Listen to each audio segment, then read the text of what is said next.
अस्सलामु अलैकुम वरहमतुल्लाहि वबरकातुहू। Welcome to Hyderabadi Londoner. उम्मीद करता हूँ आप सब खैरियत से हैं और ठीक ठाक हैं, बिल्कुल मेरी तरह अल्हम्दुलिल्लाह। जैसा कि आप जानते हैं दोस्तों, 2019 में कोविड सबको परेशान कर रखा था और 2020 में भी वही हाल था। उम्मीद करते हैं 2021 नया साल हमारे लिए एक खुशखबरी लेकर आएगा। Let's hope for the best. आज के इस वीडियो में मैं आपको बताऊंगा कि यूके की वीएफएस वीज़ा इंटरव्यू को क्रैक कैसे किया जाता है। जनरली दोस्तों, यूके वीएफएस पे इंटरव्यूज़ ज़्यादातर होते नहीं हैं, बट कुछ कुछ लोगों के हुए हैं। मेरे ख़ास दो दोस्तों के हाल हाल में इंटरव्यूज़ हुए थे, जिसमें एक बंदा सेलेक्ट हुआ और दूसरे बंदे का वीज़ा एक्चुअली में रिजेक्ट हो गया है। तो इसको हम हल्के में नहीं लेना चाहिए। तो इसीलिए मैं यूके वीएफएस वीज़ा इंटरव्यू में कौन कौन से सवाल पूछे जा सकते हैं, और इसका आंसर हमें किस तरह देना चाहिए, इसका प्रिपरेशन हमें किस तरह करना चाहिए, इसके ऊपर मैं आज वीडियो आपके सामने पेश करने जा रहा हूँ। तो मेरी बातों को आप ध्यान से सुनिए दोस्तों, और आप एक चीज़ समझ लीजिए कि मतलब आपको मैं समझाऊंगा कि रिसर्च कैसे करते हैं। एक पर्टिकुलर क्वेश्चन का आंसर फाइंड आउट करने के लिए रिसर्च कहाँ से करना है और आंसर में हमें क्या बोलना है और क्या नहीं बोलना है, इसको अगर आप सीख लेंगे और कॉन्फिडेंटली अगर आप जवाब दे देंगे तो आपका इंटरव्यू इंशाल्लाह क्लियर हो जाएगा। तो चलते हैं पहले सवाल की तरफ। पहला सवाल हमारा ये हो सकता है कि वाई यूके। जनरली ये सवाल हर किसी को पूछा जाता है, क्योंकि ये एक बहुत ही इम्पोर्टेंट सवाल है। क्योंकि यूके के लोग आपसे जानना चाहते हैं कि आप यूके क्यों आ रहे हैं, आप पढ़ने के लिए आ रहे हैं या फिर आप कमाने के लिए आ रहे हैं। तो बेसिकली आपको इंटरव्यूअर के सामने ये जस्टिफाई करना है कि you are coming to the UK to study. तो इसके इसके सपोर्ट में आप कुछ पॉइंट्स बनाने चाहिए, जैसे कि UK is best option for international exposure, क्योंकि यहाँ पे सारी दुनिया से पढ़ने के लिए लोग आते हैं, तरह तरह के कल्चर्स से और तरह तरह के सोसाइटीज़ से यहाँ पे लोग आते हैं, जिसकी वजह से आपको एक बेहतरीन इंटरनेशनल एक्सपोजर मिलेगा और बहुत कुछ सीखने को मिलेगा।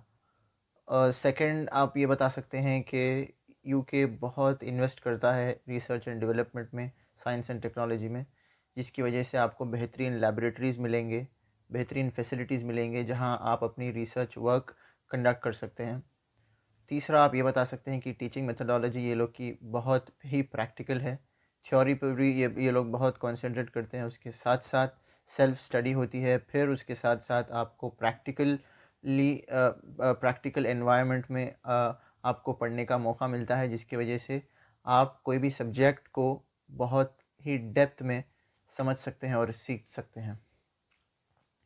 तो इसका आंसर अगर आप ऐसे दे देंगे और फाइनली आप कंक्लूड कर देंगे कि I am coming to UK because of all these factors, तो अगर आप ऐसा बोल देंगे तो आपका इंटरव्यूअर सेटिस्फाई हो जाएगा इस क्वेश्चन से। तो फिर वो दूसरे क्वेश्चन की तरफ बढ़ेगा। नेक्स्ट क्वेश्चन क्या हो सकता है, वाई दिस कोर्स। अब फॉर एग्जांपल मैंने masters in network management and cloud computing लिया था, तो डायरेक्टली वो मुझे ये सवाल कर सकते थे कि why did you choose MSc in network management and cloud computing. तो इसका आंसर आप अपने लिए ख़ुद का आंसर प्रिपेयर करना पड़ेगा, क्योंकि आपके फील्ड के हिसाब से आप अपना ख़ुद का आंसर देंगे। फॉर एग्ज़ाम्पल मैंने कंप्यूटर साइंस से ग्रेजुएशन किया है, तो कंप्यूटर साइंस में मैं कुछ करना चाहता हूँ, तो इसीलिए मुझे नेटवर्किंग में बहुत ही इंटरेस्ट था। जब मैं कंप्यूटर साइंस पढ़ रहा था तो मुझे कंप्यूटर नेटवर्क्स का सब्जेक्ट बहुत अच्छा लगा, तो इसके अंदर मैं और कुछ रिसर्च करना चाहता हूँ और इसके अंदर काम करना चाहता हूँ। मेरा प्रोफेशनल करियर मैं नेटवर्क्स में बनाना चाहता हूँ। इस तरह अगर आप जवाब दे देते हैं सेकंड क्वेश्चन का, तो ये बहुत ही आसानी से हल हो जाएगा।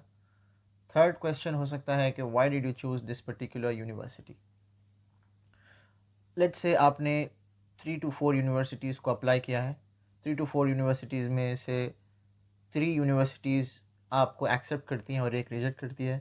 तो वो 3 यूनिवर्सिटीज़ में से ऑब्वियसली आप एक यूनिवर्सिटी को चुनेंगे और फ़ीस भरेंगे, उसके बाद ही आप वीज़ा इंटरव्यू के लिए जाएंगे। तो जाने से पहले दोस्तों, आप वो 3 यूनिवर्सिटीज़ में से कंपैरिजन करें, और जब आप कंपैरिजन करेंगे तो आपको पता चलेगा कि इसमें से आपकी यूनिवर्सिटी के क्या स्ट्रेंथ्स हैं। फॉर एग्ज़ाम्पल, पहली चीज़ आप बताना कि I chose this particular university because of the modules that are there in this particular university. Let's say आपके पास ये यूनिवर्सिटी में 3 to 4 सब्जेक्ट्स 3 to 4 मॉड्यूल्स ऐसे हैं जो दूसरे यूनिवर्सिटीज़ ऑफ़र नहीं कर रहे हैं और मेरे गोल को मतलब मेरे गोल के लिए बेहतर है ये मॉड्यूल्स, ऐसा आप बताइए। और सेकंड आप ये बता सकते हैं कि ये मेरी यूनिवर्सिटी में सारे प्रोफेसर्स जो मुझे पढ़ाएंगे वो डॉक्टरेट होल्डर्स हैं, जिसकी वजह से मुझे रिसर्च वर्क में काफ़ी मदद हो सकती है। थर्ड चीज़ आप बताइए ranking of your university. Fourth चीज़ आप ये बता सकते हैं कि यूनिवर्सिटी की लाइब्रेरी के बारे में, फिर एडिशनल जो भी फीचर्स हैं जो दूसरे यूनिवर्सिटीज़ में भी होंगे, but keep it at last. अगर आप ऐसा बता देंगे कॉन्फिडेंटली तो फोर्थ क्वेश्चन भी आपका आसानी से हल हो जाएगा। अगला सवाल ये हो सकता है कि who is going to sponsor you. तो इसमें सिंपल है दोस्तों कि अगर आपके पेरेंट्स आपको स्पॉन्सर कर रहे हैं तो आप बोल दीजिए कि my parents are sponsoring for me for this course, या फिर अगर आप सेल्फ स्पॉन्सर कर रहे हैं तो बता दीजिए कि I have my own savings, so I am going to sponsor myself, ऐसा बोल सकते हैं। तो ये तो सिंपल सा आंसर रहेगा। सेकंड मतलब इसके बाद जो क्वेश्चन हो सकता है कि where are you going to stay in the UK and how will you commute from that place to the university. तो इसमें हमें थोड़ा सा डिप्लोमेटिक रहना है।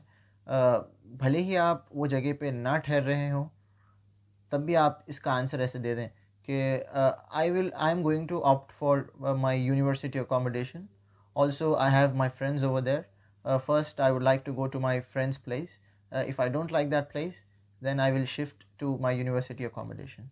ऐसा डिप्लोमेटिक आंसर आप दे दें तो इट विल बी सफिशेंट।